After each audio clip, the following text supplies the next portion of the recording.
Of reading from the Holy Gospel according to Saint Matthew.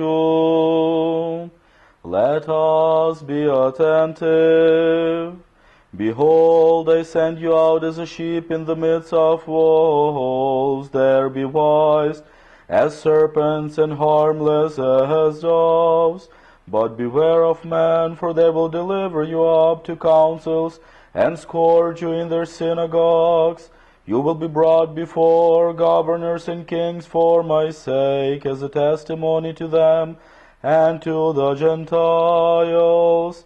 But when they deliver you up, do not worry about how or what you should speak, for it will be given to you in that hour what you should speak. For it is not you who speak, but the Spirit of your Father who speaks in you. Now brother will deliver up a brother to death, and a father his child, and children will rise up against parents, and cause them to be put to death. And you will be hated by all for my name's sake, but he who endures to the end will be saved.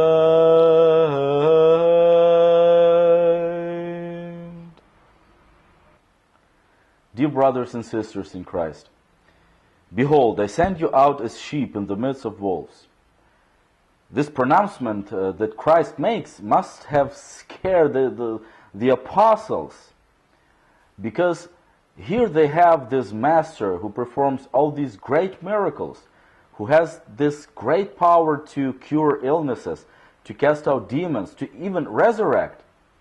And when he's sending them, they would think that he would give them power to stand up to anything. And still he says that I'm sending you as though in the midst of wolves. I'm giving you a lot of power, but still the world will be all against you. And the words that we heard now in the reading of the Gospel, we heard that Christ tells them, you will be brought before governors and kings for my sake. Who is the real king of life? And who is the real king of the world? And who is the real king of our existence, if not the one who created everything? He is the one who is the king of our lives. And still this world opposes him. These words, I'm sending you as sheep, these words are spoken to us, to the Christians of the 21st century. Because today, in 2012, these words are as true as they were 2,000 years ago, almost 2,000 years ago.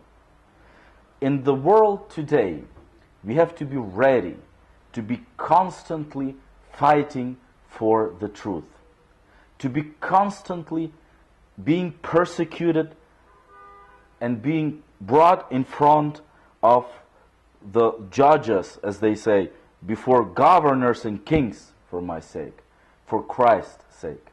We have to be ready to do that. When do we do that? Whenever we have to stand up for life, for example, in the question of the aborted children, in the question of research that is being done and it opposes life. It threatens it in every respect. We have to be prepared to be brought in front of the judges of this world, and we have to be prepared to look strange, to look funny in their eyes. We have to be prepared to look out of time, out of touch with this culture, because this is what Christ is. Christ's reign is not of this world. It is of the world of eternity. It is of the world of the one who created everything. It is the world of truth. And for that truth, we have to be prepared to be punished, to be persecuted. That is what Christianity requires us to do, what Christ requires us to do. That is what the church sends us into the world today to do, to be witnesses of Christ's power. It is not the power to kill, to suppress, but it is the power to save. It is the power to bring everything from death to life. Glory to Jesus Christ.